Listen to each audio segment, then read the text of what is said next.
Chest के doctor हैं, तो आजकल बहुत एयर पोल्यूशन की बात हो रही है दिल्ली एनसीआर में, तो उससे क्या इफ़ेक्ट हो रहा है लोगों पे? Definitely, air pollution is becoming a major health problem in our country. And हमारे को स्ट्रेस लेवल्स बहुत इंक्रीज होते हैं हमारे फीमेल्स में स्पेसिफिकली अगर मैं कहूँ तो हार्मोन इम्बैलेंस हो सकता है हमें एक्सेसिव एक्सपोजर की वजह से। अगर मैं लंग्स की स्पेसिफिकली बात करूँ तो पॉल्यूशन की वजह से हमें एस्थमेटिक या दमे जैसे लक्षण दिखाई दे सकते हैं। ब्रोंकाइटिस बड़ा कॉमन है, बर्निंग ऑफ आईज बड़ी कॉमन है, जुकाम हो जाना बार बार, नेजल एलर्जी। ये वो लोग जिनमें कि कोई ना कोई लाइफस्टाइल डिजीज पहले से है, जैसे कि बीपी की प्रॉब्लम है, हार्ट की प्रॉब्लम है, ऐसे लोगों को पॉल्यूशन से ज़्यादा दिक्कत होती है। और दूसरा अगर हम बात करें तो इन्फेक्शन रेट भी बहुत बढ़ रहा है क्योंकि पॉल्यूशन की वजह से हमारी बॉडी डिस्टर्ब है, हमारी इम्यूनिटी खराब है। अब हर तरीके के पॉल्यूशन से हम अफेक्टेड हो रहे हैं, वेदर वो एयर है या वाटर है। मैं आपके थ्रू ये भी बोलना चाहूँगा कि इवन वाटर भी हमारा काफ़ी पॉल्यूटेड लेवल है। एयर पॉल्यूशन हमारी बॉडी के लिए काफ़ी ज़्यादा हानिकारक होता है, नॉट ओनली लंग्स बट हमारे अदर ऑर्गन्स के लिए भी। हाय एवरीबॉडी, आज हम लोग आए हैं अतुल्य मल्टी स्पेशलिटी क्लिनिक जो द्वारका सेक्टर 17 में है। तो चलिए देखते हैं क्लिनिक में क्या चल रहा है और अब हम अपने डॉक्टर से मिलते हैं। आइए। ठीक है।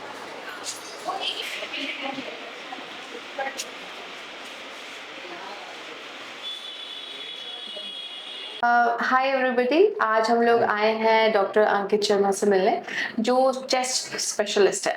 तो sir welcome to our show sir, MCR group. And sir कुछ बताइए सर अपने बारे में, कहाँ बैठते हैं आप? Ma'am, I am doctor Ankit Sharma. I am chest specialist and pulmonologist. Okay. I practice in Dwarka. During the daytime, I am available at Ayushman Hospital, Sector 10. Right. And in evening, I practice in my own clinic, which is also situated in Dwarka, Sector 17, by the name of Atulya Multi-Speciality Clinic. Okay. Our clinic is located on Atulya Chowk, which is a famous landmark in Dwarka. Right, right. And we are a one-stop center. We offer OPD services, we offer daycare services, pharmacy, we offer lab services, and we also have a minor OT. We have a dedicated section for dermatology or skin procedures and skin consultations. We have a dedicated doctor for children and newborn as a pediatrician. We also offer gynecology and obstetric services for women and women's health. And I myself offer pulmonology services, which is about diseases or illnesses related to the chest or lungs, and general consultations regarding diabetes, hypertension, or other like hypothyroidism and so on, fever and etc etc. Right. Sir जब आप chest के doctor हैं तो आजकल बहुत air pollution की बात हो रही है दिल्ली एनसीआर में, तो उससे क्या इफ़ेक्ट हो रहा है लोगों पे? Definitely, air pollution is becoming a major health problem in our country, and specifically in Delhi NCR. Pollution काफ़ी सारे तरीके का है और अब हर तरीके के पॉल्यूशन से हम अफेक्टेड हो रहे हैं, वेदर वो एयर है या वाटर है। मैं आपके थ्रू ये भी बोलना चाहूँगा कि इवन वाटर भी हमारा काफ़ी पॉल्यूटेड लेवल में आ रहा है। सो एयर पॉल्यूशन के बारे में अगर हम बात करें तो एयर पॉल्यूशन हमारी बॉडी के लिए काफ़ी ज़्यादा हानिकारक होता है, नॉट ओनली लंग्स बट हमारे अदर ऑर्गन्स के लिए भी। अगर मैं हेड टू टो की तरफ जाते हुए बात करूं तो पॉल्यूशन से हमारे को स्ट्रेस लेवल्स बहुत इंक्रीज होते हैं हमारे फीमेल्स में स्पेसिफिकली अगर मैं कहूं तो हार्मोन इम्बैलेंस हो सकता है हमें एक्सेसिव एक्सपोजर की वजह से।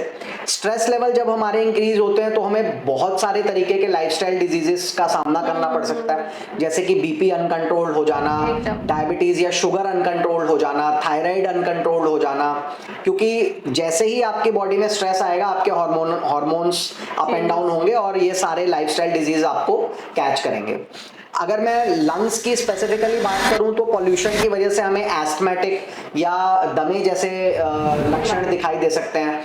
ब्रोंकाइटिस बड़ा कॉमन है, बर्निंग ऑफ आईज बड़ी कॉमन है, जुकाम हो जाना बार बार, नेजल एलर्जी ये बड़ी कॉमन होती जा रही है अब लोगों में। आप देखेंगे हमारी प्रैक्टिस में, अगर मैं आपको ऑनेस्टली बताऊं तो आज से 2-3 या 4 साल पहले जिन लोगों को कुछ भी नहीं था, कोई इशू नहीं था, हेल्दी थे बिल्कुल, बट आज वो लोग जो है इस पॉल्यूशन की समस्या की वजह से उनको कहीं ना कुछ एलर्जी की प्रॉब्लम है, और ये एलर्जी अल्टीमेटली एस्थमा में कन्वर्ट होती है। ये नाक से शुरू होती है, नेजल एलर्जी से, नाक बहना, जुकाम होना, गले में खिचखिच की फीलिंग रहना, सूखी खांसी हो जाना, और अल्टीमेटली ये चीजें जाके ब्रीदिंग डिफिकल्टी में कन्वर्ट हो जाती हैं और ब्रोंकाइटिस या एस्थमा जैसे फीचर्स को देती हैं, जन्म देती हैं।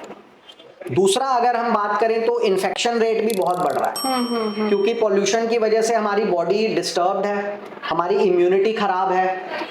उसकी वजह से क्या होता है कि हमारे को इन्फेक्शंस जल्दी होने का और बार बार होने का रिस्क भी बढ़ता है, स्पेसिफिकली यंगर एज ग्रुप्स में, बच्चों में, और ओल्डर एज ग्रुप जो 65 प्लस है, एंड वो लोग जिनमें की कोई ना कोई लाइफस्टाइल डिजीज पहले से है, जैसे कि बीपी की प्रॉब्लम है, हार्ट की प्रॉब्लम है, ऐसे लोगों को पॉल्यूशन से ज्यादा दिक्कत होती है और ऐसे लोगों में इन्फेक्शन का रिस्क भी ज्यादा होता है कंपैरेटिवली नॉर्मल पॉपुलेशन के, जिनको ऐसी दिक्कतें नहीं आ रही हैं। तो air pollution definitely major health problem होता जा रहा है और हमारे को हर लेवल पे इफेक्ट कर रहा है, मेंटल भी, सोशल भी एंड फिजिकल भी, तीनों तरीके से हमें और अगर हम इससे बचना चाहते हैं तो हमें 2-3 चीजों का बड़ा जरूरी ध्यान रखना चाहिए।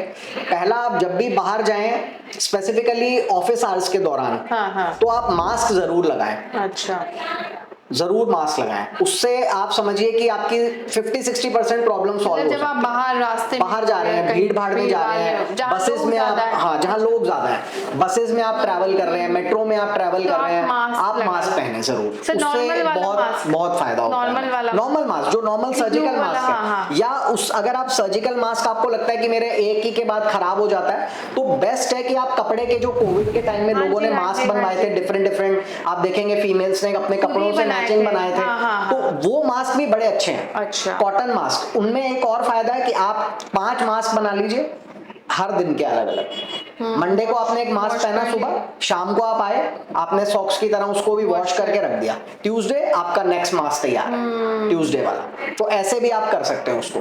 राइट। तो ये चीज है, एयर पोल्यूशन से हमें डेफिनेटली बचना चाहिए। पब्लिक ट्रांसपोर्ट का ज्यादा से ज्यादा यूज करें, कार पूलिंग अपने फ्रेंड्स के साथ करने की कोशिश करें, इन सब चीजों से हमारे प्लांट्स लगाएं, ये सब चीजें भी बड़ी जरूरी है, बहुत जरूरी है। तो ये कुछ तरीके हैं जिनसे हम एयर पोल्यूशन को खुद भी खत्म कर सकते हैं और बच भी सकते हैं उससे, ये चीज। Sir, as a chest specialist आपने कुछ लेसन है आपके कोविड से? डेफिनेटली कोविड शेयर करिए सर कुछ। कोविड मेरे लिए एक बहुत ही डिफिकल्ट टाइम रहा, क्योंकि उस समय मैं सफदरजंग हॉस्पिटल में था। अच्छा, ओके।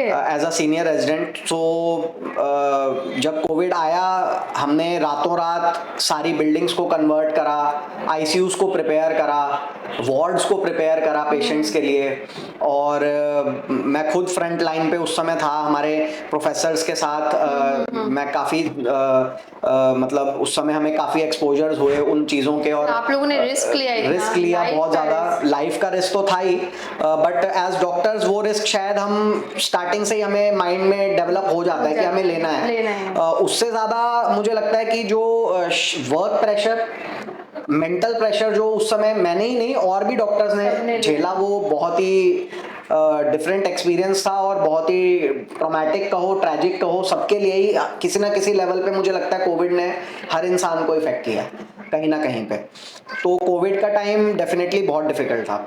सीखने को हमने यही सीखा कि भाई आप हैंड हाइजीन, आप हाथ धोना जिसको कहते हैं वो जरूर करें। आप मास्क लगाने को एक हेल्दी लाइफस्टाइल को अपनाएं। एक्सरसाइज बहुत ज़रूरी है इन्फेक्शंस से बचने के लिए, क्योंकि एक्सरसाइज और गुड डाइट ये हमारी इम्यूनिटी को बिल्डअप करते हैं। मैं हमेशा लोगों को यही कहता हूँ, मेरे पास कोई भी आता है जी ताकत के लिए कुछ बता दो, मैं उन्हें कहता हूँ जी कोई दवाई मत लो, आप फ्रूट्स खाओ, आप वेजिटेबल्स खाओ, आप नट्स, ग्राउंड नट हो गए, आप ड्राई फ्रूट्स, ये सब चीज़ें लो।